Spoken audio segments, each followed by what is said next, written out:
주님의 한없는 사랑하심을 여러분께 전합니다. 예수님의 비유의 말씀 21번째 시간입니다. 바람에 흔들리는 갈대라는 제목으로 마태복음 11장 2절에서 12절의 말씀을 함께 봉독하시겠습니다. 요한이 옥에서 그리스도께서 하신 일을 듣고 제자들을 보내어 예수께 여짜오되 오실 그이가 당신이오니이까 우리가 다른 일을 기다리오리이까. 예수께서 대답하여 이르시되 너희가 가서 듣고 보는 것을 요한에게 알레되 맹인이 보며 못 걷는 사람이 걸으며 나병 환자가 깨끗함을 받으며 못 듣는 자가 들으며 죽은 자가 살아나며 가난한 자에게 복음이 전파된다 하라. 누구든지 나로 말미암아 실족하지 아니하는 자는 복이 있도다 하시니라. 그들이 떠나매 예수께서 무리에게 요한에 대하여 말씀하시되 너희가 무엇을 보려고 광야에 나갔더냐? 바람에 흔들리는 갈대냐? 그러면 너희가 무엇을 보려고 나갔더냐? 부드러운 옷 입은 사람이냐? 부드러운 옷을 입은 사람들은 왕궁에 있느니라. 그러면 너희가 어찌하여 나갔더냐? 선지자를 보기 위함이었더냐? 옳다, 내가 너희에게 이르노니 선지자보다 더 나은 자니라. 기록된 바 보라, 내가 내 사자를 네 앞에 보내노니 그가 네 길을 네 앞에 준비하리라 하신 것이 이 사람에 대한 말씀이니라.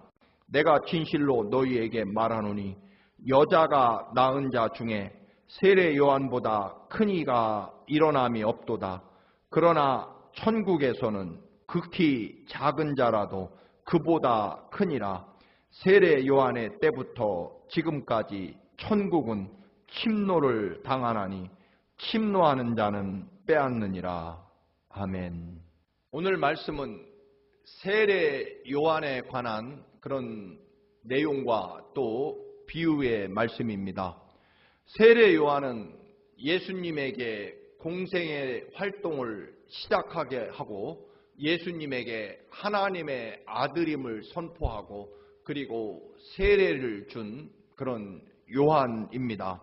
예수님의 공생의 구원의 역사에 정말 중요한 사람이라고 볼 수 있을 것입니다. 그런데 그는 이제 현재 감옥에 갇혀 있습니다. 우리가 아는 대로 예수님보다 6개월 먼저 태어났고요. 그는 광야에서 금식하며 대단히 경건한 생활을 합니다.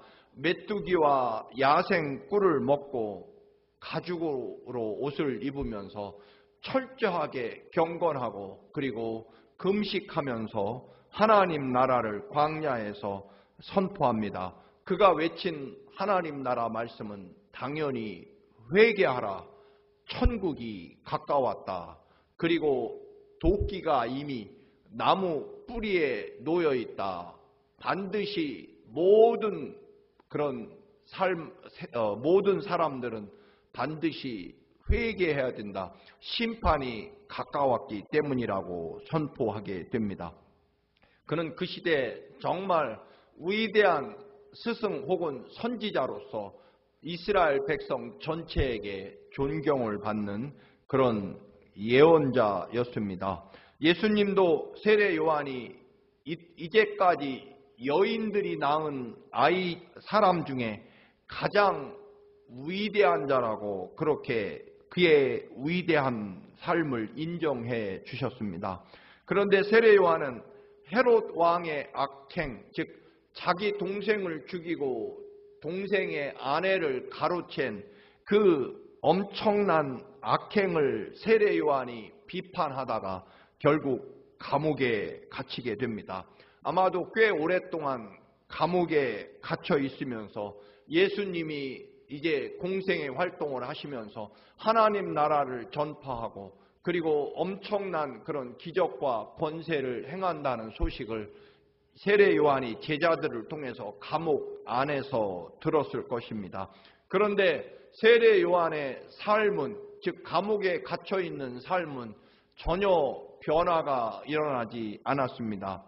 빨리 아마도 예수님이 이 땅에 하나님 나라를 건설하고 세례 요한도 감옥에서 해방되어서 함께 하나님 나라를 그 땅에 더 강력하게 이루어 나가기를 아마 기대하고 꿈꿨을 것입니다.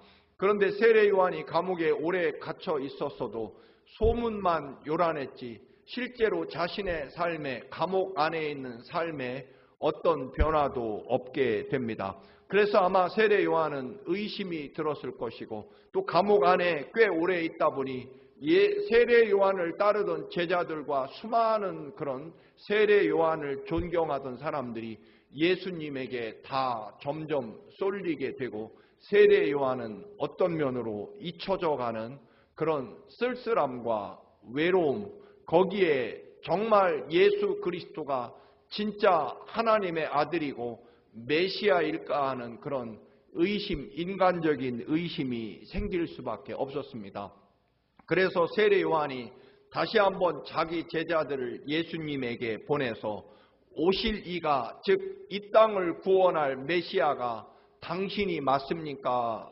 정말 틀림없습니까? 아니면 다른 메시아, 다른 사람을 기다려야 될까요? 라고 하는 질문을 하게 됩니다. 그러자 예수님이 이제 진짜로 예수님이 메시아인지를 물으러 온 세례 요한의 제자들에게 5절에 말씀합니다. 너희는 가서 너희가 보고 들은 대로 그대로 전하라. 보고 들은 것이라는 것은 맹인이 눈을 뜨고 또는 장애인이 일어나 걷고 나병 환자가 깨끗하게 치유되고 청각 장애인들이 듣고 말하게 되고 심지어는 죽은 자가 다시 살아난다. 이것을 가서 세례 요한에게 전파하라. 그러면서 세례 요한에게 또 말씀하십니다. 나로 인하여, 즉 예수 그리스도로 인하여 실족하지 않는 사람은 복이 있다. 아마 이 말을 좀 더 미리 번역한다면 나를, 즉 예수 그리스도를 끝까지 어떤 상황과 조건에서도 구원자로, 구세주로 믿는 사람은 복이 있을 것이다. 즉 세례 요한에게 의심하지 말고 처음 믿었으니, 즉 처음에 요단강에서 예수 그리스도를 하나님의 아들, 이 땅을 구원할 어린 양으로 소개했고, 그리고 나는 이 예수님의 신발끈 풀기도 감당할 수 없다라고 하는 그런 처음 확신, 즉 예수 그리스도, 나사렛 예수 그리스도, 또 세례 요한이 온 백성에게 하나님의 어린 양으로 구세주로 소개했던 그 믿음을 흔들리지 말고 잘 지킬 것을 예수님이 당부합니다.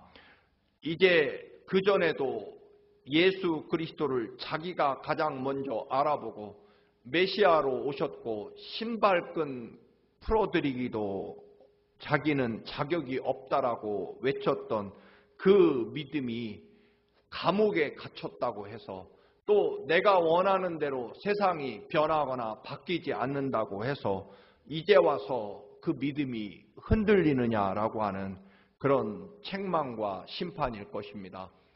여러분, 예수님께서 세례 요한에게 내가 메시아다 그렇게 직접 믿어다오라고 말씀하신 것이 아니라 제자들에게 너희가 보고 들은 것을 가서 말하면 될 것이다 라고 말합니다. 즉 맹인이 눈을 뜨고 장애인이 일어나 걷고 심지어는 죽은 자가 다시 살아나는 이런 하나님 나라의 권세와 능력이 이 땅에 이루어지고 있다라고 하는 것을 세례 요한에게 가서 보고 들은 대로 전하라. 그 말씀은 아마 이런 의미가 담겨 있습니다. 세례 요한이 외친 것은 회개하라, 천국이 가까웠다. 그러면서 도끼가 이미 나무 뿌리에 놓여 있어서 곧 엄청난 심판이 임하게 될 것이다.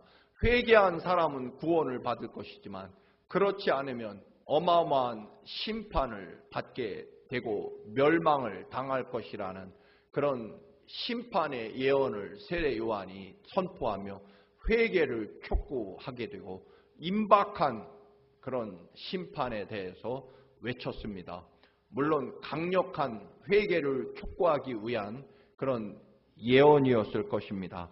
그런데 예수님은 이 땅에 오신 하나님의 아들로서 그 무서운, 두려운, 엄청난 그런 가혹한 심판으로 세상을 구원하시는 것이 아니라 주님의 오심 그 자체, 즉 하나님께서 사람이 되셔서 이 땅에 찾아오셨고 그리고 사람들을 심판하는 것이 아니라 그들의 아픔과 고통과 또는 모든 그런 시련 이런 것들을 주님이 사랑하고 또는 용서하고 그리고 하나님 나라의 모든 능력과 축복을 그들에게 나누어 주므로, 즉 주님이 이 땅에 거룩한 하나님이 이 땅에 찾아오셔서 사람들 곁에 찾아와 주셨다는 것입니다.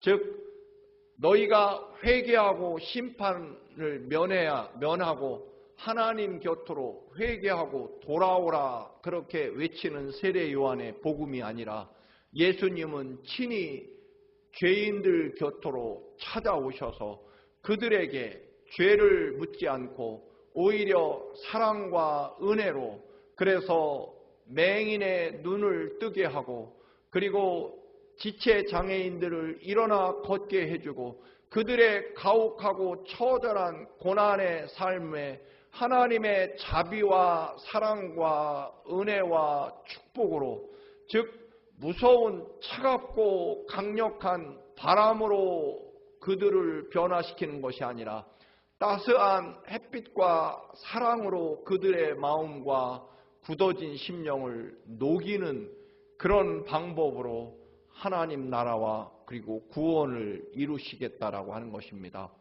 그런 면에서 세례 요한과 하나님의 나라를 이루는 방식이 주님은 다르신 거죠. 그리고 주님은 사람들이 죄값으로 심판을 받는 것이 아니라 오히려 하나님 아들이신 주님께서 세상 모든 죄인들의 죄를 주님이 대신 지시고 십자가에 죽으시는 사랑하심으로 우리를 구원하시겠다는 것입니다.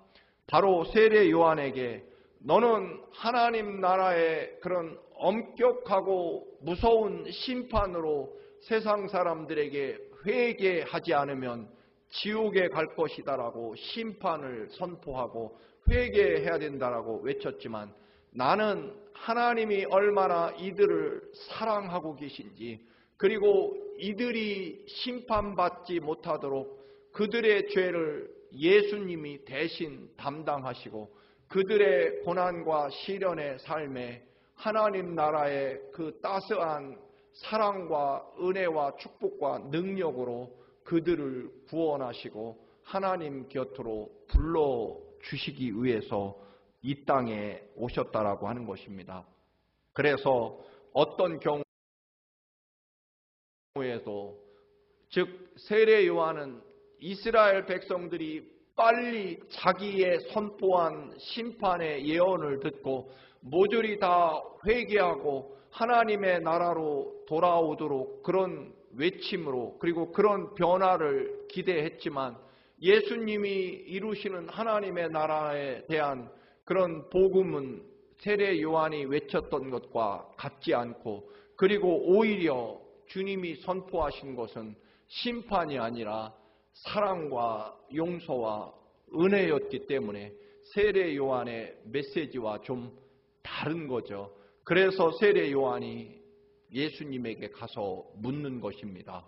우리가 진짜 주님이 메시아입니까? 아니면 다른 메시아를 기다려야 됩니까? 라고 묻지 않을 수 없었다라고 하는 것입니다. 환경이 바뀌고 내 생각과 내 형편이 달라졌다고 해서 여러분 하나님에 대한 예수 그리스도에 대한 믿음이 바뀌거나 흔들릴 수 없다라고 하는 것입니다. 우리 주님의 십자가 사랑 바뀌지 않습니다. 여러분 또한 부활의 승리와 권능 절대로 바뀌지 않습니다. 영원한 하나님 나라, 우리에게 주신 주님의 보혈의 십자가의 피로 구원하신 그 보혈의 은혜도 절대로 바뀔 수 없습니다. 흔들리지 않아야 된다는 것입니다.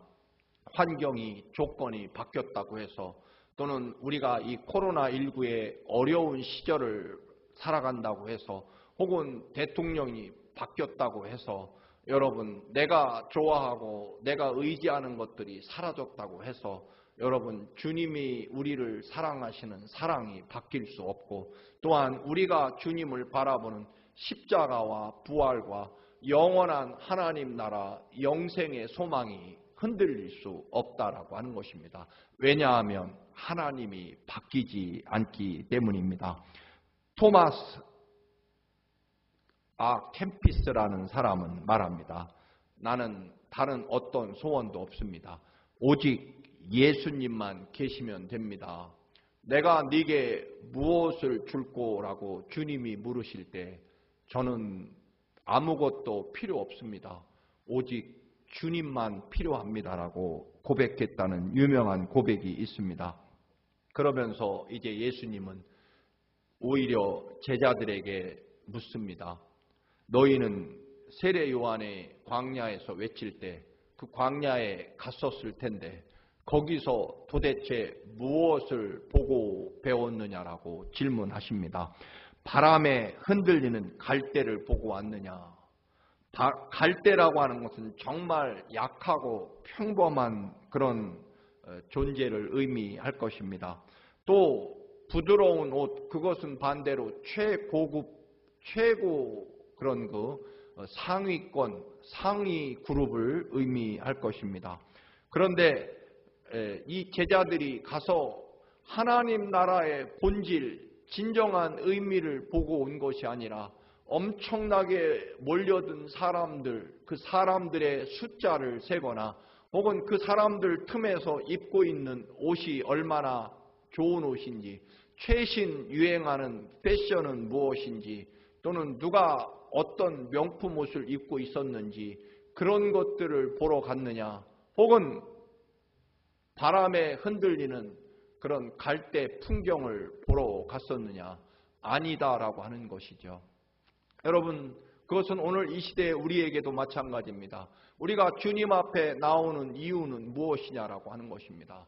말씀드린 대로 당연히 주님이 십자가에서 어떻게 얼마나 우리를 사랑하시는지, 그 간절하고 지극한 죽어가면서 죽기까지 우리를 사랑하시는, 죽음으로 우리를 사랑하시는 주님의 사랑, 그리고 이 땅의 가장 절망적인 죽음, 그것에서 사흘 만에 다시 부활하셔서 살아나셔서 죽음을 이기고 승리하셔서 우리를 또 사랑하시는 주님. 그래서 우리가 어떤 순간 어떤 조건에서도 기꺼이 용서하고 사랑하고, 아무리 낮아져도 주님이 사흘 후에 다시 우리를 높이시고 승리할 것을 부활로서 증명하시고 약속해 놓으셨고, 그리고 영원한 하나님 나라 영생을 부활로서 보증해 주셨습니다. 그 사랑에서 우리는 흔들림 없어야 한다는 것입니다. 우리가 하나님 앞에 나오는 목적과 이유도, 또 우리가 처음 주를 만난 이유도 바로 이런 주님의 십자가 사랑으로 시작된 구원의 은총이다라고 하는 것입니다. 그것을 바라보고 그것을 붙잡고 그것을 소유하기 위해서, 이 하나님의 거룩한 사랑과 은혜를 소유하기 위해서 우리는 이 땅에 존재하고 또 하나님의 교회에 나오게 될 것입니다. 그런데 여러분, 지금도 여전히 사람들 구경하고, 사람들이 이렇다 저렇다 사람들 분석하고, 그 사람이 입은 옷 분석하고 따지고, 여러분, 또는 그저 갈대가 이리저리 바람에 흔들리는 장관을, 풍경을 구경하다가 그렇게 목표를 잃어버리는 신앙인이 될 수 없다라고 하는 것입니다. 이제 세례 요한이 기적으로 주님이 이루시는 하나님 나라가 이루어지면 결국 세례 요한도 아마 감옥에서 풀려나고, 그리고 자신도 세상에 나가 다시 아마 주님과 함께 하나님의 나라를 온전히 이룰 수 있을 것인데 세상이 여전히 변화없고 그리고 자기가 감옥에 갇혀서 지금 죽음을 기다리는 그 감옥 안에 그 답답한 상황도 변하지 않음으로 인해서 여러분 세례 요한이 흔들리고 있는 것을 볼 수 있습니다. 여러분 나 중심적인 그런 내 가치관과 내 욕망으로 하나님 나라를 바라보고 해석할 수 없다라고 하는 것입니다. 그래서 이사야서 26장 3절 주께서 심지가 견고한 자를 붙드시고 지켜주신다. 끝까지 흔들리지 않고 쓰러지지 않는 사람, 늘 말씀을 드립니다만 세상이 아무리 변하고 흔들리고 사람들이 아무리 변해도 여러분 예수 그리스도께서 우리를 향하신 그 십자가 보혈과 죽음의 사랑, 부활의 권세와 승리, 영원한 하나님 나라는 절대로 바뀌지 않고 변하지 않습니다. 하나님이 어떤 순간에도 우리를 향한 사랑이 변하지 않는데 우리가 흔들릴 수 없다라고 하는 것입니다. 결국 우리는 내가 어려움과 또는 편안함과 또는 많고 적음 이런 어떤 인간적인 환경 중심이 아니라 주님의 사랑과 은혜가 우리들의 삶의 중심이고 예수 그리스도의 그 사랑이 내 안에 있음을 그러면 우리는 모든 것을 소유한 하나님의 백성이 될 것입니다. 그래서 기쁨으로 여전히 하나님 나라와 예수 그리스도에 대한 믿음과 사랑으로 달려나가야 할 것입니다. 여러분 험한 광야와 같은 이 시대를 살아가지만 여러분 우리는 갈대도 아니고 사람들도 아니고 여러분 또는 세상 물질 부드러운 옷도 아닙니다. 우리들의 목표와 바라봄은 흔들리는 갈대가 아니라 여러분 언제나 흔들림 없는 예수 그리스도의 십자가 그 보혈의 사랑이 되시기를 주님의 이름으로 축원합니다. 할렐루야. 존귀하고 거룩하신 아버지, 우리도 여전히 바람에 흔들리는 갈대를 바라보거나 부드러운 옷을 바라보고 또 사람들을 바라봅니다. 주님, 세상 흔들리고 사람들은 변해도 처음 주를 만난 그 구원의 사랑과 은총, 십자가에 흘리신 그 보혈과 죽음의 사랑, 부활의 승리와 능력을 절대로 놓지 않게 하시고 오직 십자가 바라보고 흔들림 없이 하나님 나라를 향해 충성하며 달려가는 저희들의 믿음이 되게 하옵소서. 예수님의 이름으로 기도드립니다. 아멘.